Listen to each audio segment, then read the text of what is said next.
Hello, salut à tous. Nous allons parler aujourd'hui de ma nouvelle chaîne. C'est ma première vidéo et je veux rester sur un ton, sur quelque chose de naturel. Donc, je voudrais juste vous dire que je vous remercie déjà de m'écouter. Et cette chaîne ce sera une chaîne qui aura de multiples axes. C'est-à-dire sur cette chaîne, on pourra faire de la vente, on pourra parler des sujets qui nous intéressent, on pourra parler d'un peu de tout. Donc, on pourra parler de Dieu parce que je suis chrétienne.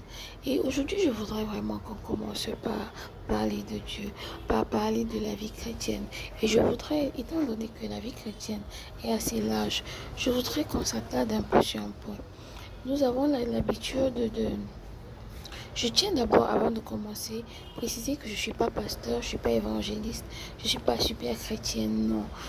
Je suis juste une chrétienne lambda qui cherche sa voie dans le chemin de Dieu, qui cherche à partager. Donc je vous prie de partager. Si vous n'êtes pas d'accord avec ce que je dis, de le laisser en commentaire et ça m'édifiera aussi.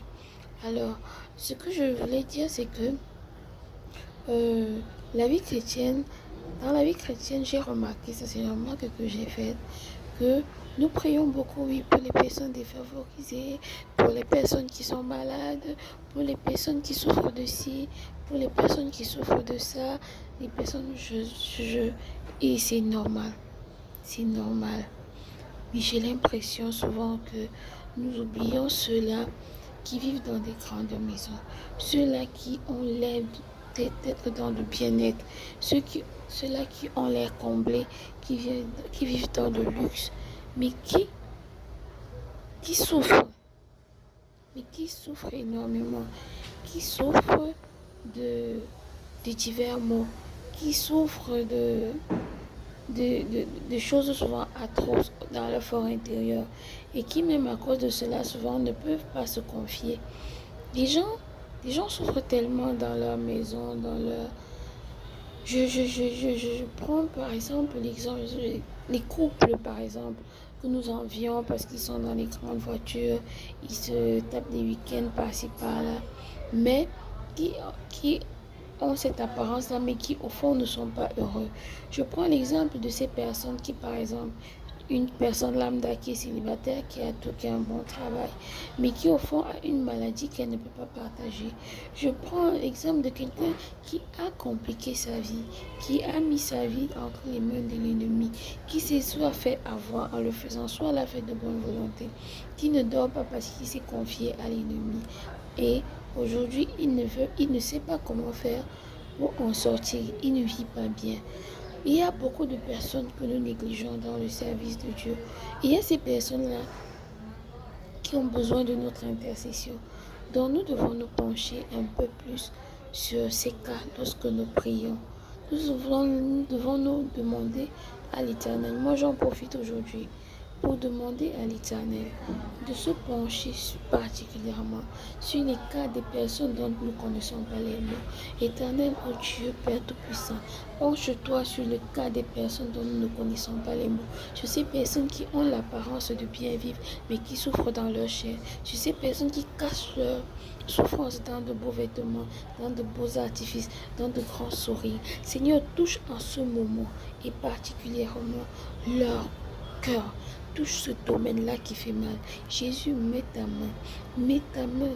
main qui change l'eau en vin, afin que cette partie de leur vie qui était fade et qui est voire même amère ait un goût sucré, un goût agréable et un goût qui leur donne la grâce de faire la fête, tel que tu as transformé l'eau en vin aux noces de Canaan, afin que ceux qui étaient dans les noces puissent se réjouir.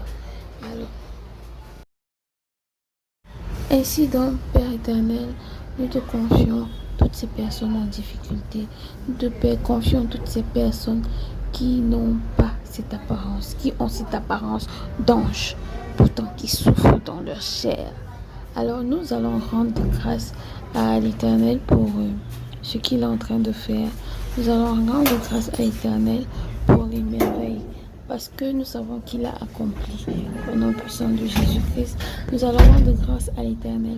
Parce qu'en ce moment, toi, tu es peut-être dans cette situation-là et tu te dis, ah, l'Éternel a pensé à moi aujourd'hui. Si tu as quelque chose à ajouter en commentaire, alors fais-le parce qu'au nom puissant de Jésus-Christ, nous avons prié. Nous rendons grâce à Dieu pour ce qu'il a fait. Alors réjouissons-nous tous les jours de ce que l'Éternel nous donne la vie. Réjouissons-nous tous les jours de sa parole. Réjouissons-nous tous les jours des repas et de ce que nous avons et des épreuves que nous avons. Alors je vous bénis tous et je vous dis à ma prochaine vidéo. Restez scotchés, likez et abonnez-vous. Ensemble, nous irons sûrement très loin. Bisous, bisous à tous.